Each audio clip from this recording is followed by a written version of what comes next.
کلیم نے اپنے دل سے لڑتے ہوئے ہر روز اس تلخ جملے کو برداشت کیا، مگر زینب کی چالیں ختم نہ ہوئیں۔ اب وہ تانوں پر آ گئی، کلیم، تمہارے ساتھ میری قسمت ہی برباد ہو گئی۔ اتنی خوبصورتی لے کر بھی ایک جھونپڑی میں رہنا پڑ رہا ہے۔ اگر کسی رئیس سے شادی ہوئی ہوتی تو آج میں زیورات میں ڈوبی ہوتی۔ کلیم اندر ہی اندر ٹوٹ رہا تھا۔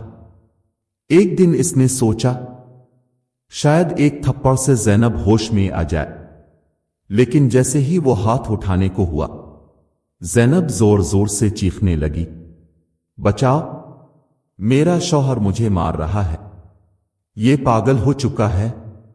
محلے والے جمع ہو گئے۔ کلیم صفائی دیتا رہا، مگر زینب کی جھوٹی چیخوں نے سب کو اندھا کر دیا۔ کیا کوئی مرد اپنی بیوی سے یوں کرتا ہے؟ شرم نہیں آتی؟ یہ سن کر کلیم کا دل رو دیا۔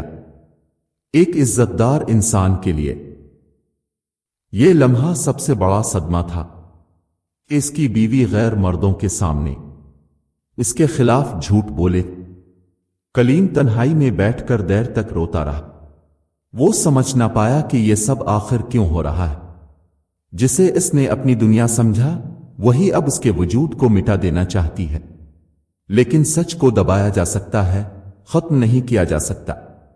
اب معاملہ قاضی کے دربار میں پہنچنے والا تھا، جہاں سچائی اور فریب آمنے سامنے ہوں گے۔ زینب کی چیخ و پکار اور جھوٹے الزاموں نے گاؤں بھر میں ایک طوفان برپا کر دیا تھا۔ لوگ کلیم کو شک کی نظروں سے دیکھنے لگے، جسے کبھی سب عزت سے سلام کیا کرتے تھے، اب اسی کو بد دعائیں دی جا رہی تھیں۔ آخر کار بات بڑھتے بڑھتے قاضی کے دربار تک جا پہنچی۔ قاضی بزرگ، نیک سیرت اور انصاف پسند شخص تھا۔ اس نے دونوں کو بلایا، کلیم اور زینب۔ گاؤں والے، محلے کے لوگ سب عدالت کے صحن میں جمع تھے۔ قاضی نے پہلا سوال کلیم سے کیا، بتاؤ کلیم، تمہارے اور تمہاری بیوی کے درمیان کیا مسئلہ ہے؟ کلیم نے دھیمے مگر پر اثر لہجے میں سب کچھ سچ سچ سنا دیا۔ قاضی صاحب، میں اس عورت سے محبت کرتا ہوں۔ میں نے کبھی اس پر ہاتھ نہیں اٹھایا، نہ کبھی بد زبانی کی، بلکہ اپنی کمائی بھی اس کی خوشی کے لیے قربان کر دی۔ پہلے 100 دینار دیے، پھر 200 دینار، جنہیں میں نے اپنا گدھا بیچ کر جمع کیا۔ بس اتنا چاہتا ہوں کہ اگر یہ مجھے چھوڑنا ہی چاہتی ہے تو میرے وہ دینار واپس کر دے، تاکہ میں اپنا نیا سفر شروع کر سکوں۔ قاضی خاموش ہو گیا۔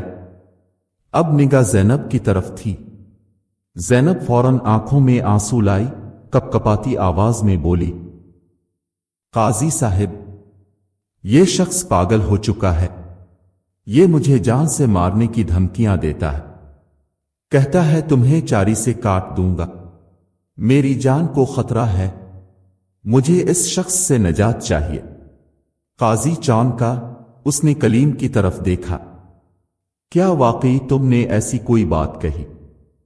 کلیم نے آہستہ سے کہا، نہیں قاضی صاحب، میں تو ہر روز اسے خوش رکھنے کی کوشش کرتا تھا، مگر اب اگر یہی میری قسمت ہے تو میں طلاق دینے کو تیار ہوں۔ بس وہ دینار واپس دے دے۔ زینب ہنستے ہوئے بولی، قاضی صاحب، کبھی کسی نے سنا ہے کہ ایک گدھا درخت پر چڑھ جائے؟ اسی دن کی بات کر رہا ہے نا یہ، جب درخت پر گدھا چڑھا تھا۔ اور پھر وہ مچھلیاں، کیا کبھی زمین میں مچھلیاں اگتی ہیں؟ لوگوں میں ہنسی کی لہر دوڑ گئی۔ قاضی نے ہلکی سی مسکراہٹ دبائی، مگر وہ خاموش ہو کر کچھ سوچنے لگا۔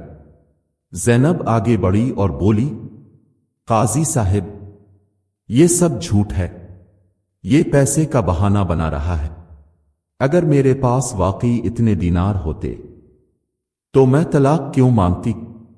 قاضی نے دونوں کو سنجیدگی سے دیکھا، پھر کہا، تم دونوں کو 2 دن کی مہلت دیتا ہوں، 2 دن بعد میں فیصلہ کروں گا۔ اللہ جس کے ساتھ ہو، فیصلہ اسی کے حق میں ہوگا۔ زینب نے قہقہا مار کر کہا، ہاں ہاں، دیکھ لینا، اللہ سچوں کے ساتھ ہوتا ہے۔ مگر سچ ابھی خاموش تھا، لیکن ہمیشہ کے لیے نہیں۔ 2 دن گزر چکے تھے۔ قاضی کے دربار میں آج ایک بار پھر بھیڑ تھی۔ لوگ منتظر تھے کہ آخر کلیم اور زینب کے جھگڑے کا فیصلہ کیا ہوتا ہے۔ قاضی نے دونوں کو سامنے بلایا اور بغیر کسی تاثر کے سنجیدگی سے پوچھا، کلیم، کیا تم اب بھی اپنی بیوی کو طلاق دینے کو تیار ہو؟ کلیم نے سر جھکا کر کہا، جی ہاں، اگر یہ واقعی نہیں رہنا چاہتی تو میں اسے مجبور نہیں کر سکتا، لیکن میری ایک ہی شرط ہے، جتنے دینار میں نے اسے دیے وہ مجھے واپس کر دے۔ 100 دینار اس دن دیے تھے جب گدھا درخت پر چڑھا ہوا تھا، اور 200 دینار اس دن جب میرے کھیت سے مچھلیاں نکلیں۔ زینب نے قہقہا لگایا، دیکھا قاضی صاحب، یہ پاگل ہے، کبھی سنا ہے گدھا درخت پر چڑھ جائے یا کھیت میں مچھلیاں نکل آئیں؟ اگر اس کے پاس اتنے پیسے ہوتے تو میں کیوں چھوڑتی اسے؟ قاضی نے داڑھی کو سہلاتے ہوئے خاموشی سے کلیم کو دیکھا، پھر زینب کی طرف پلٹے اور کہا، کبھی کبھی پاگل وہ نہیں ہوتا جو عجیب بات کرے، بلکہ وہ ہوتا ہے جو حقیقت کو مذاق سمجھے۔ لیکن ٹھیک ہے، چونکہ تم نے دینار ملنے سے انکار کیا ہے اور کلیم طلاق پر آمادہ ہے، لہذا میں تم دونوں کے درمیان طلاق کا اعلان کرتا ہوں۔ عدالت میں خاموشی چھا گئی۔ قاضی نے فیصلہ سنا دیا، جو سچ پر ہے اللہ اسی کے ساتھ ہے، اور جو جھوٹ پر ہو وہ اللہ کی گرفت سے بچ نہیں سکتا۔ کلیم کی آنکھوں سے آنسو بہہ نکلے۔ اس نے قاضی کے سامنے سجدہ کیا، پھر خاموشی سے اٹھا اور زینب کی طرف ایک آخری نظر ڈال کر دربار سے نکل گیا۔ زینب نے فتح کی ایک جھوٹی مسکراہٹ سجائی، جیسے وہ بازی جیت چکی ہو، مگر قسمت کا کھیل ابھی مکمل نہ تھا۔ چند مہینے بعد زینب نے گاؤں کے ایک آوارہ، خود غرض اور بدنام نوجوان سلیم سے شادی کر لی، وہی جس کے ساتھ اس کے خفیہ تعلقات پہلے سے تھے۔ شروع کے دنوں میں سب کچھ ٹھیک لگا، محلے میں سرگوشیاں ہوئیں، لیکن زینب نے پرواہ نہ کی۔ سلیم نے شادی کے چند دن بعد ہی اپنی اصلیت دکھانی شروع کر دی۔ نہ وہ کمانے والا نکلا، نہ عزت دار، وہ صرف پیسوں کا پجاری تھا۔ پیسے کہاں ہیں؟ تمہارے پچھلے شوہر سے جتنا لوٹا وہ لا، ورنہ میں بھی تمہیں طلاق دے دوں گا۔ زینب حیرت میں، خوف میں اور ذلت میں ڈوبتی گئی۔ جتنے دینار اس نے کلیم سے لیے تھے وہ چند مہینے بھی نہ چلے۔ اب سلیم ہر روز جھگڑتا، گالیاں دیتا، مار پیٹ کرتا، اور جب پیسے ختم ہو گئے تو اس نے بھی طلاق دے دی۔ ادھر کلیم، وہ خاموشی سے اپنی زندگی سنوارنے لگا تھا۔ چند ماہ بعد اس کی شادی ایک نیک سیرت، سادہ مزاج لڑکی فائزہ سے ہو گئی۔ اللہ نے کلیم کو عزت، سکون اور نرینہ اولاد سے نوازا۔ کلیم کا گھر اب حقیقی معنوں میں گھر بن چکا تھا، جہاں محبت تھی، وفاداری تھی اور شکر کا چراغ ہر دن روشن رہتا تھا۔